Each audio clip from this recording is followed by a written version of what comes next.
the return to office workforce is coming back less diverse for Persia. Repeat. So this article is basically saying that we need to have less return to office mandates, and we need to push for more work from home initiatives, which I would agree with. I believe personally, if your job can be done from home and you are able to efficiently do your job from home, there is zero reason for like weird middle managers to want to power grab and have you come back to the office. I just think like if you're capable of doing it, that should be the case. However, this article makes the argument that we need more work from home initiatives because if we remove work from home initiatives, if you scroll down a little bit, it'll say the workforce will become less diverse. Harvard Business School professor and remote work expert Prithviraj Chowdhury, I'm bad at names, told the Washington Post, warning increased uniformity risks narrowing internal company perspectives and responses to challenges. It will be more white and more male. So their entire article argument is that if we remove people being able to work from home, there will just be more white people and more men in the workforce, and that's a problem. We can't let that happen, actually.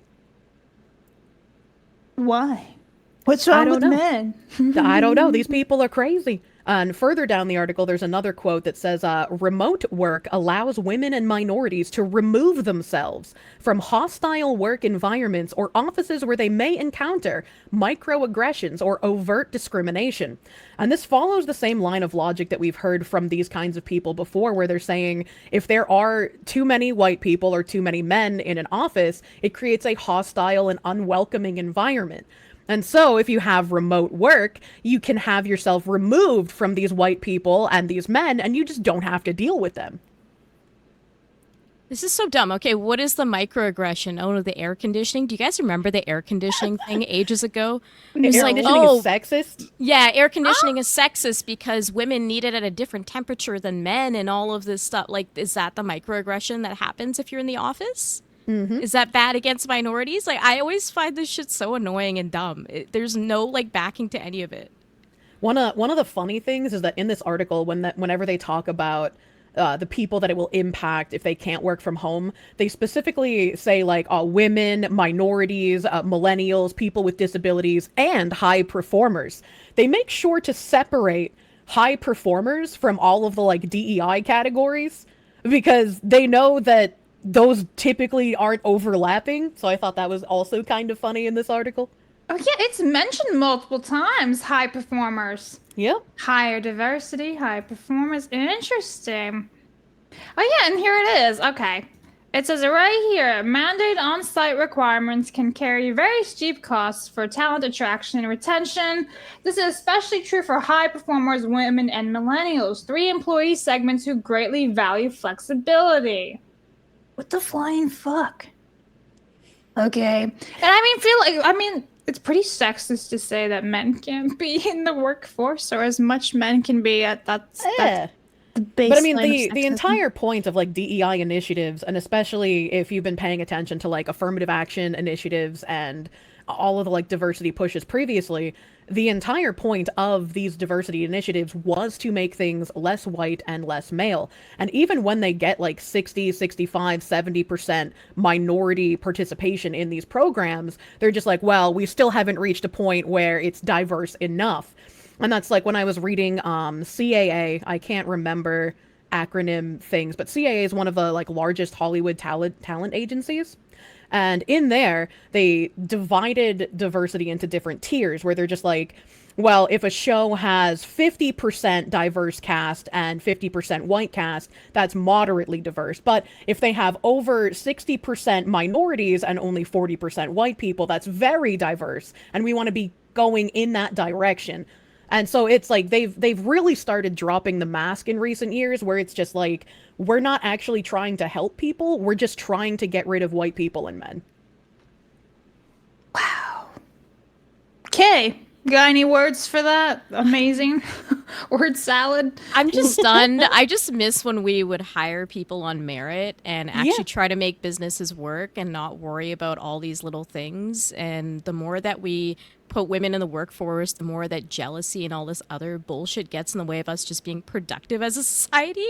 So it just annoys me that we're constantly concentrating on we have to accommodate certain classes of people so that we can all be comfortable in the workplace. I don't care. Just put the best person in the workplace and let's all have a golden age and let's like have prosperity. Like, why are we just focusing on this all the time?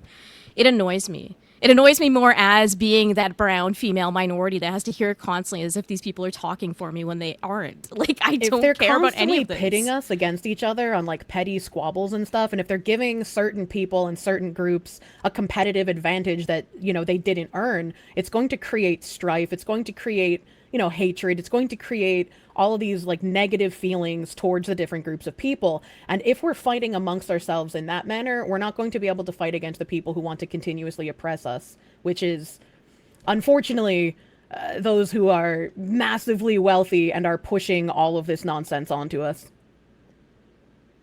Oh boy. Yep, exactly. All right. Well, this next article too that Kersha sent my way. The cost of abandoning DEI and why leaders can't afford to backtrack. All right. And this was an article that I found out in the wild, and it uses a lot of bridge language. And I've been beating the drum about bridge since the beginning of this year. I've been saying companies aren't going to be getting rid of DEI, they're going to be transforming DEI. Be wary of people who tell you that companies are getting rid of DEI. Be wary of the companies that tell you they're removing their programs, because they're not. The thing that they're doing is that they're embedding DEI into the DNA of their company. They're going to be making DEI mandates and the tenets of DEI everyone's job. They want you to do the work, whether you're a janitor, a middle manager, a spreadsheet guy, adjuster, claim person. Like, it doesn't matter what your job is. It's just going to be part of your work from now on, which is why they're cutting DEI officers, they're cutting DEI departments, they're getting consulting groups, kind of like Sweet Baby exists in the gaming sphere.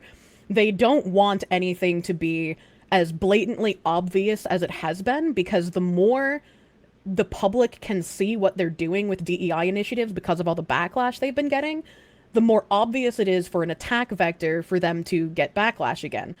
So with Bridge, they're saying that DEI is a moral imperative, but it needs to go further than that, and we need to make sure that it's embedded in how companies operate. And in this article, they say DEI isn't just about social justice, it's an essential component of business success, workforce innovation, and long-term economic growth. Rolling back DEI initiatives risks entrenching systemic inequities, shrinking talent pipelines, and undermining the competitive edge of Y companies in an increasingly diverse global marketplace. Here's why. And then they talk about a little bit of the scrutiny, and if you go down a little bit, moving beyond performative DEI, and I've brought this up a couple of times when I pushed back against Robbie Starbuck and I pushed back against Tim Pool when they've been like, oh, these people are dropping DEI, or look, even Charlemagne is saying that DEI is bunk and it's not worth it. And it's like, no, that's not what these people are saying. They're saying that DEI in its current iteration is not going far enough. They don't want to get rid of DEI, they want it to be transformed. And even in this article, they're using the bridge language. DEI is not just a moral imperative, it is a business necessity.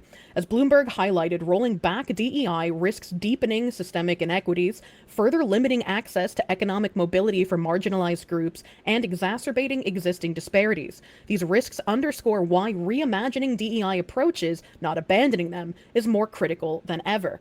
And Bridge has pumped out multiple different articles about how to basically go around the lawsuits that are being brought by conservative activists. If you don't want a lawsuit, you need to change the language. Don't talk about equity.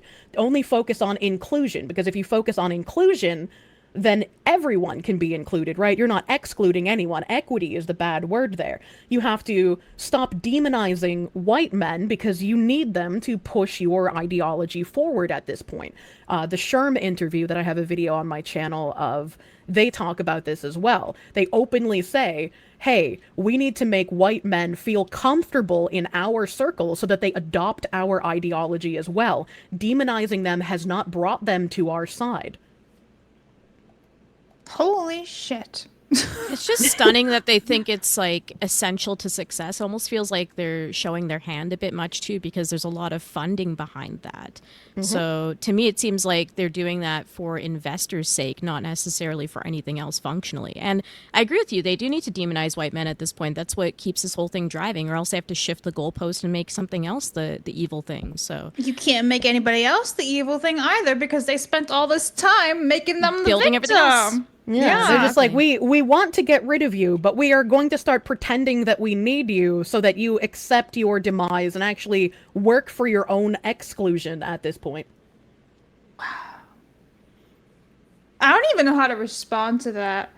That's so gloomy. I was like, Kersha, we're gonna have a lighthearted stream today. We're gonna have a lighthearted stream because you're in pain. And then you're like, it's all going to shit. Wow, okay.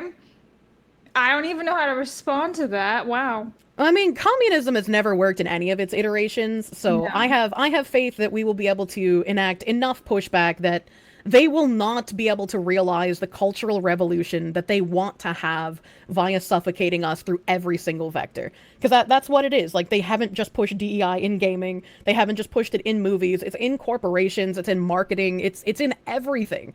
It's all encompassing, and that's what they want. They want to make sure you can't escape no matter where you go.